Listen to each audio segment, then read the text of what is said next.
We eat to live. Parang kumain ka para mabuhay ka. Huwag yun, mabubuhay ka para lang kumain na masarap. Masama yun.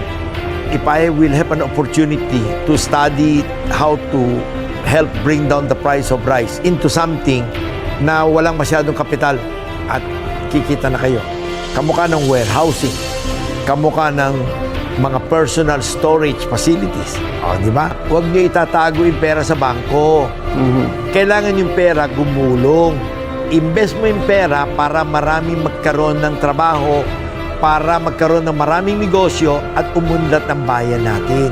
Itatayo ko ng pabrika yon, itatayo ko ng karsada yon, i-invest ko ng kahit ano yon, para sa ganun, gumulong ang economy natin.